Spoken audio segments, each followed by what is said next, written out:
Fibroid एक non cancerous condition है uterus की, जो कि आजकल 80% ऑफ द फीमेल्स में कभी ना कभी उनके लाइफ टाइम में उनको हो सकती है। फाइब्रॉइड जो यूट्रस की मसल्स होती हैं उनकी ग्रोथ होती है, जिसमें कि फाइब्रॉइड्स इनसाइड द यूट्रस भी ग्रो कर सकते हैं और यूट्रस की लाइनिंग के बाहर साइड पे भी ग्रो कर सकते हैं। फाइब्रॉइड्स जनरली बहुत बारी अनडायग्नोज निकल जाते हैं किसी और प्रॉब्लम की वजह से। आप कभी अल्ट्रासाउंड करवाते हैं तो उस केस में आपको डायग्नोज होते हैं। कई बारी आपको बहुत एक्सेसिव सिम्टम्स होते हैं, तब आप अल्ट्रासाउंड करवाते हैं, उसमें आपको डायग्नोसिस पता चलती है कि आपको फाइब्रॉइड यूट्रस है।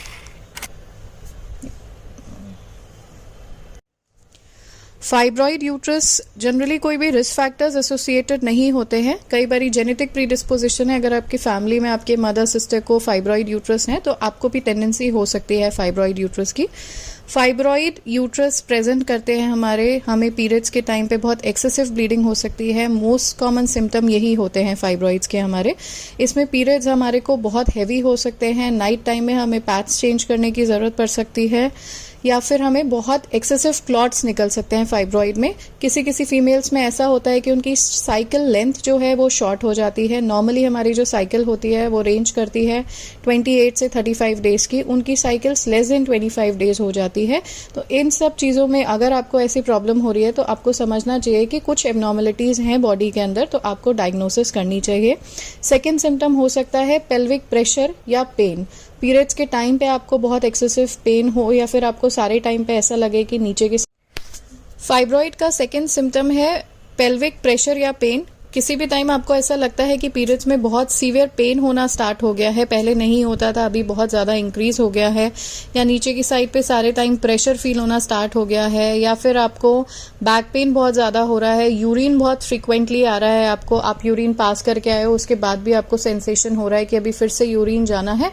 ये सारे प्रेशर सिम्टम्स होते हैं जो कि फाइब्रॉइड यूट्रस की वजह से हो सकते हैं आपको। थर्ड प्रॉब्लम होती है फाइब्रॉइड में, कई बारी प्रेगनेंसी कंसीव करने में प्रॉब्लम होती है। बहुत बारी आप प्रेगनेंसी कंसीव कर लेते हो लेकिन अबॉर्शंस होने के चांसेस होते हैं फाइब्रॉइड में, बिकॉज फाइब्रॉइड स्पेस ऑक्यूपाई करता है यूट्रस के अंदर। उसकी वजह से बेबी की ग्रोथ में प्रॉब्लम हो सकती है। अबॉर्शंस हो सकते हैं, आपको रिपीटेड अबॉर्शंस हो सकते हैं फाइब्रॉइड की वजह से, या फिर प्री टर्म डिलीवरी जल्दी टाइम से पहले होने के चांसेस हो सकते हैं फाइब्रॉइड यूट्रस में।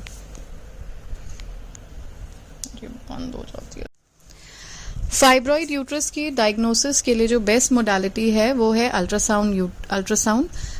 अल्ट्रासाउंड से हमें पता चल सकता है कि फाइब्रॉइड किस साइज का है, कितने नंबर्स ऑफ फाइब्रॉइड हैं यूट्रस के अंदर, क्या लोकेशन है फाइब्रॉइड की, और किस टाइप का फाइब्रॉइड है। फाइब्रॉइड्स हमारे 3 टाइप के होते हैं। एक सब सिरोसल फाइब्रॉइड जो कि यूट्रस के बाहर होता है, उसमें जनरली हैवी ब्लीडिंग बहुत कम देखी गई है। उसके अंदर प्रेशर सिम्टम्स बहुत ज़्यादा होते हैं अगर वो बहुत ज़्यादा बड़ा साइज का हो जाता है। सेकेंड टाइप का फाइब्रॉइड होता है इंट्राम्यूरल फाइब्रॉइड, जो कि यूट्रस की मसल के अंदर होता है। उस टाइप के फाइब्रॉइड में आपको हैवी ब्लीडिंग, बहुत सीवियर पेन, प्रेशर सिम्टम्स, तीनों चीज़ें मिलती हैं। थर्ड टाइप का जो फाइब्रॉइड है वो सब म्यूकोसल फाइब्रॉइड है।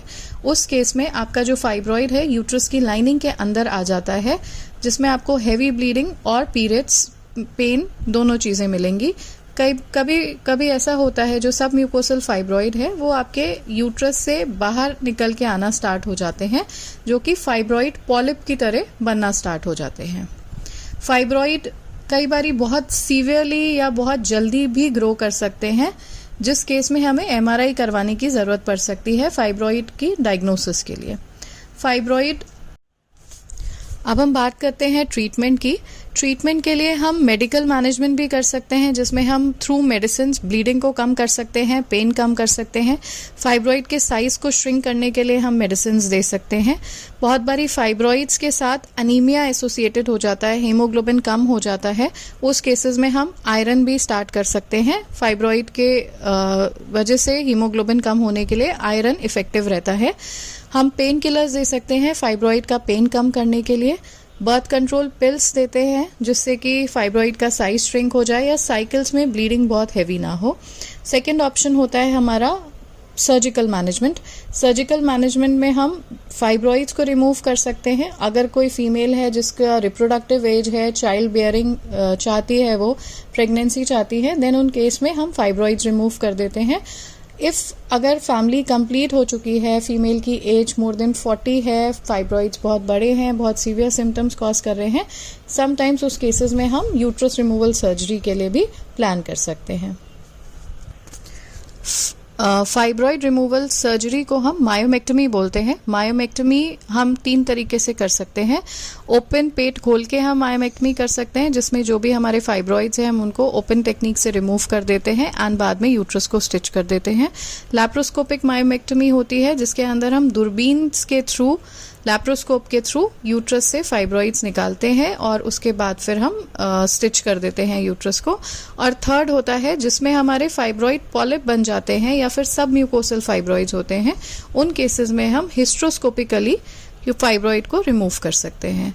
सेकेंड प्रोसीजर जो रहता है सर्जिकल, वो होता है यूट्रस रिमूवल सर्जरी, जिसको हम लोग हिस्ट्रेक्टमी बोलते हैं।